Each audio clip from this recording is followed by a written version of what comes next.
大家好，我係 TCL K-Train 大師，歡迎嚟到港之港第11集。我今日會介紹嘅係東鐵線頭等，由2000年至現代嘅歷史同未來發展。如果你仲未睇第一部分嘅話，可以點開資訊欄嚟睇第一部分嘅影片。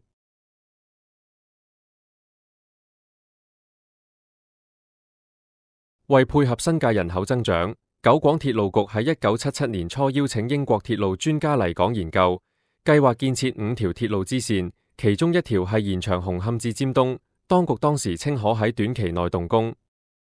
其後由於大部分新界村民要去中環或者喺中環轉乘渡輪去離島，自從尖沙咀火車站遷至紅磡之後，村民只可以喺紅磡落車後再就近碼頭過海，再轉其他交通工具先可以抵達中區。所以由新界嘅父老鄉親要求恢復到尖沙咀嘅鐵路幹線服務。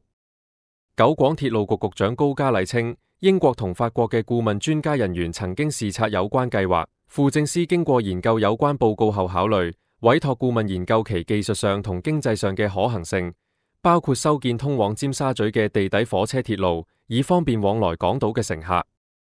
1994年發布嘅鐵路發展策略，確立東鐵紅磡至尖沙咀支線為首要工程項目，以提供直接鐵路交通，連接新界東部同九龍半島心臟地帶，亦接駁地下鐵路尖沙咀站，以舒緩九龍塘轉車站日益擠擁嘅情況。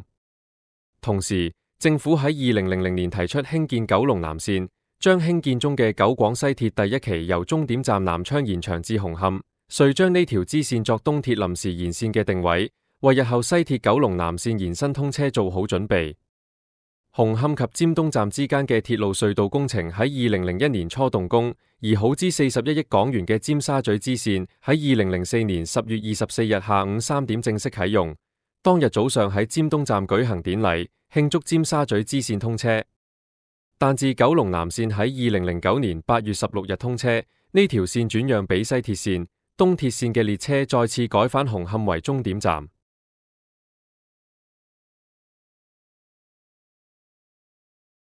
1998年4月，因應羅湖站出現人潮失控情況，九鐵積極提前進行上水來往落馬洲支線嘅可行性研究，提供另一條過境路線，連接深圳皇崗地鐵及公共交通交匯處。按當時造價估算，初步預計耗資高達70億元，但有關建議需要進一步同待政府獲得批准。吳榮輝喺1998年10月12日嘅記者會上向傳媒表示，鑒於東鐵客量甚至利用羅湖站出入境嘅旅客喺2年來呈現穩定趨勢並節節上升，若果唔興建落馬洲支線，羅湖站喺幾年後旅客處理時較為吃力。行政會議緊接喺6月邀請九鐵公司為上水至落馬洲支線進行詳細規劃同設計工作。環境諮詢委員會喺2002年2月26日嘅會議上通過上水至落馬洲支線隧道斜線高架橋方案嘅環境影響評估報告。由於需要修訂鐵路計劃，最後九廣鐵路公司喺10月動工興建支線，喺2007年8月15日完工。雖然支線沿途暫時唔設車站，不過當列車駛過塱原濕地之後，已經有預留古洞站。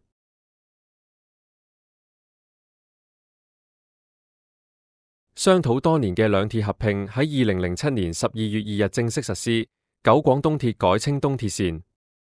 旺角車站易名為旺角東站，以免同前地鐵旺角站重複。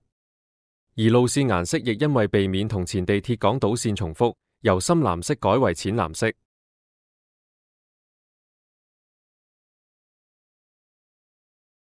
香港第二次鐵路發展研究喺1998年3月開展，當中提及第4條過海鐵路線，並已備多個方案，其中包括將東鐵延長，由紅磡延伸至維多利亞公園或會展中心嘅方案。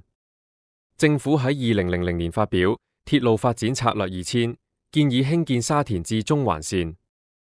唔單止可以大大增加過海及沙田至九龍嘅鐵路載客量，而且可以疏導客流，舒緩港島及九龍都會區其他鐵路線嘅壓力。更重要嘅係，呢條新鐵路將會可以舒緩東鐵壓力及有助九龍東南嘅發展。九鐵喺2002年8月提交沙中線原來方案，共有10個車站，包括大圍、鑽石山、啟德、土瓜灣、馬頭圍、何文田或基利士路、紅磡、會展、添馬艦及中環西。2003年7月沙士疫情過後，政府因應人口增長狀況而檢討本港鐵路網絡，認為應該重新檢討沙中線係咪按原定計劃施工，避免浪費資源。九鐵初步檢討後，首次提出東鐵直接過海方案，認為長遠效益比沙中線大。沙中線喺首選方案下設有10個車站，分別設喺大圍、鑽石山、啟德、馬頭角、何文田、紅磡、會展、銅鑼灣北、金鐘東及中環南。車廠設喺啟德，預計喺2011年分階段落成。受制於港島地理環境，屆時九廣東鐵必須採用9卡列車行駛，並會採用更先進嘅信號系統。繁忙時間列車班次由每小時27班增加5班。九鐵指出，減少列車卡數並增加班次以應付乘客需求係大勢所趨，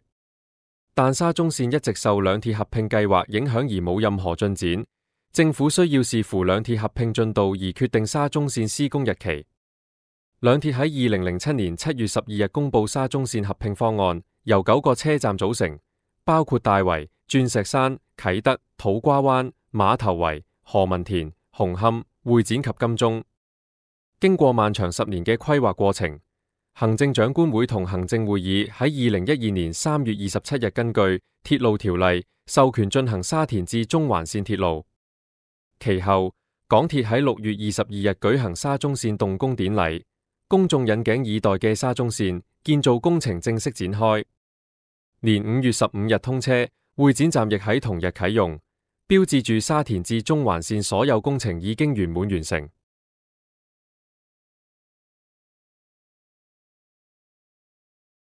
東鐵線所有班次喺所有路段都提供頭等服務，全線東鐵線客運車隊均設有1卡頭等車廂，車廂外面頂部以黃色顯示，方便乘客同其他普通等車廂識別。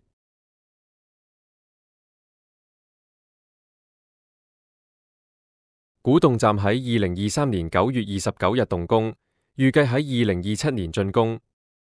2021年10月6日，當時行政長官林鄭月娥宣讀施政報告，提及政府會邀請港鐵公司研究以現時位於白石角嘅香港教育大學運動中心用地為基礎，興建新嘅白石角站，